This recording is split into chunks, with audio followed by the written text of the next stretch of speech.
Hello दोस्तों, पिछली video में हम लोग बात किए थे वाटर के बारे में कि what are the sources of water और कहाँ से वो होता है। तो इस वीडियो में हम लोग बात करेंगे water as a universal solvent. तो चलिए वीडियो को स्टार्ट करते हैं। Water dissolves most of the inorganic compounds, certain organic compound and a large number of gases and liquid। मतलब कि जो वाटर है वो एक इनऑर्गेनिक कंपाउंड में बहुत ज़्यादा मिला हुआ है, सर्टेन कंपाउंड जो कि बहुत लार्ज नंबर में है लिक्विड और गैस में। Hence water is called universal solvent.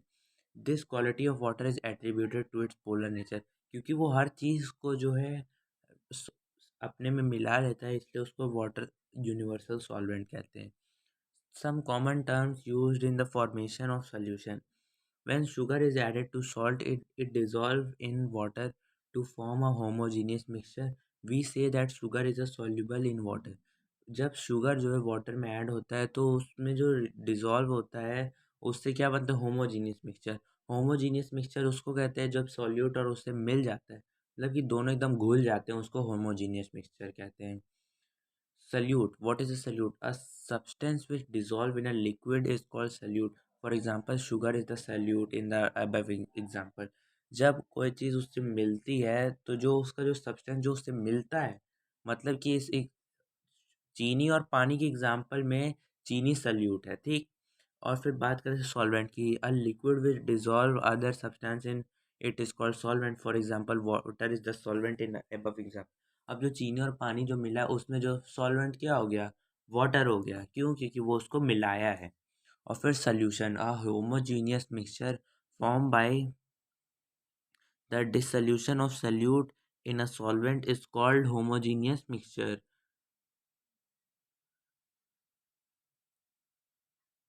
नहीं, sorry, a homogeneous mixture form by the dissolution of solvent in a solvent salute in a solvent is called solution.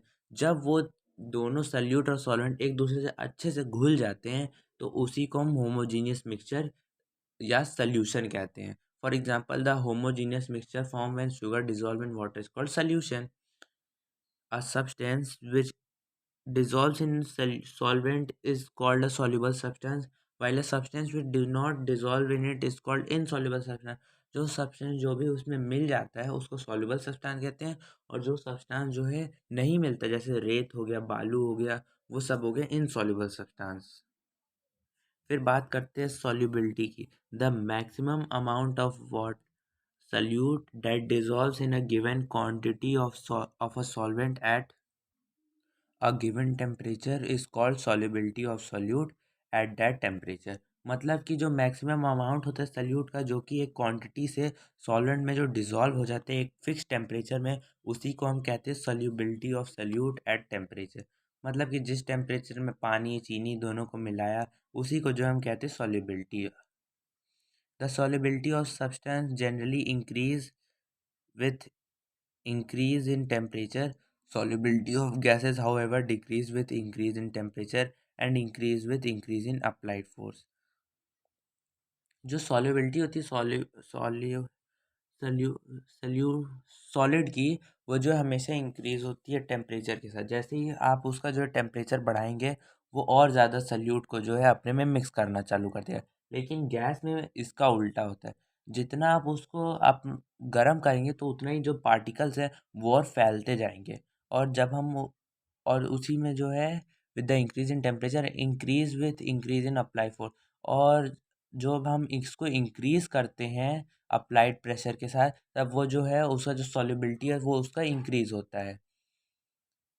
Types of solution according to solute content is given in the following flow chart. फिर पहला बात करते हैं saturated solution की। A solution which cannot dissolve any more of the solute at a given temperature is called saturated solution। जो solution जो कि किसी में जो solution उससे और ज़्यादा नहीं घुल सकता उस चीज़ से, जैसे कि चीनी का एग्जांपल ले लीजिए, वो और उसमें नहीं सैचुरेट हो सकता, इसलिए हम उसको कहते हैं सैचुरेटेड सोल्यूशन। फिर होते हैं unsaturated solution. Solution that can dissolve more of the solute at a given temperature is called unsaturated. मतलब कि अब जब हम उस लेवल तक पहुँचे नहीं होते, जब वो हम उसको और मिला सकते हैं और मिला सकते हैं, तो उसी को हम लोग कहते हैं unsaturated solution. Super saturated solution क्या होता है? कि solution that has certain amount of solute more than that a saturated solution at that temperature can dissolve is called super saturated solution.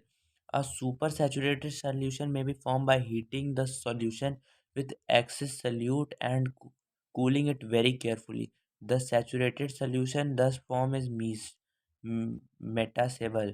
It can be converted to saturated condition by introducing a seed crystal of solute or simply scratching the container which result in precipitation of excess solute crystal। मतलब कि जो solution जो कि उसमें और amount of solute मिलाते हैं ना, जब हम लोग हीट देते हैं तो उसी को हम लोग कहते हैं सुपर सैचुरेटेड सॉल्यूशन। और जितना उसको हीट करोगे उतना वो सॉल्यूट करता है, उसी को हम कहते हैं सुपर सैचुरेटेड सॉल्यूशन। ये मेनली हीटिंग करके ही फॉर्म किए जाते हैं। जो सुपर सैचुरेटेड सॉल्यूशन होता है वो फॉर्म होने के बाद मेटास्टेबल हो जाता है, मतलब कि थोड़ा सा सॉलिड टाइप का हो जाता है।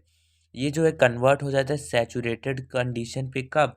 जब उसका टेम्परेचर जो है उसका उस लेवल पे आ जाता है by introducing a seed crystal of solution और simply scratching a container which result in precipitation of excess. मतलब कि जब हम उसको ठंडा करेंगे उस चीज़ को तो वो अपने ओरिजिनल फॉर्म में आ जाता है, जिससे कि जो है एक्सेस सॉल्यूट से वो क्रिस्टल बन जाता है आखिरी में जब हम वो नॉर्मल टेम्परेचर पे आता है।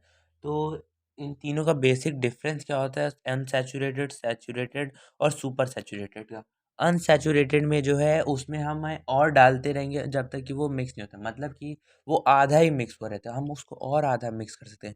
सैचुरेटेड में क्या होता है? सैचुरेटेड में आप उसको और मिक्स नहीं कर सकते।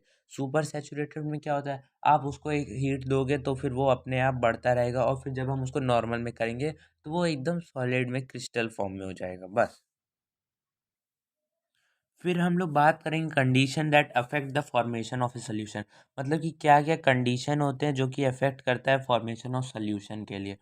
तो पहला पॉइंट है the solution and the solvent must be capable of forming a homogeneous mixture. मतलब कि वो सॉल्यूट और सॉल्वेंट सॉल्यूट ऐसा होना चाहिए जो कि उस और सॉल्वेंट भी ऐसा होना चाहिए जो कि एक दूसरे में मिक्स हो सके, जिससे कि एक होमोजेनियस मिक्सचर बन सकते हैं। जैसे चीनी पानी, नमक और पानी। फिर बात करते हैं the temperature of the solvent must be high as it helps in dissolving the solute more quickly. तो जो टेम्परेचर होता है उसको क्या करना चाहिए? हाई रखना चाहिए, जिससे कि जो है उसका जो उसका जो टेकिंग कैपेसिटी है डिज़ोल्विंग सॉल्यूट वो और जल्दी भी हो सके और ज़्यादा भी हो सके। तो टेम्परेचर भी बहुत ज़्यादा डिपेंड करता है उस पे फॉर्मेशन के लिए। The solute should be stirred in the solvent so that it dissolve quickly. तो जो सॉल्यूट होता है उसको जो हमें स्टर करना चाहिए सॉल्वेंट में, जिससे कि जो है वो डिज़ोल्व हो सके क्विकली। मतलब कि उसको जल्दी-जल्दी ऐसे मिक्स करेंगे तो वो जल्दी-जल्दी उससे मिक्स होगा स्टर करने पे। The solute should be in the form of fine powder which again helps in quick dissolution. जैसे कि चीनी हो गया उसको अगर हम पाउडर फॉर्म में कर देंगे और फिर हम उसे स्टर कर लेंगे तो वो और जल्दी जल्दी फॉर्म होगा। तो आज के लिए बस इतना ही। आई होप आपको इस वीडियो पसंद आया होगा। इस वीडियो को चैनल शेयर और सब्सक्राइब करना ना भूलें। और हम अगली वीडियो हाइड्रेटेड सॉल्ट के ऊपर लाएंगे। तब तक के लिए धन्यवाद।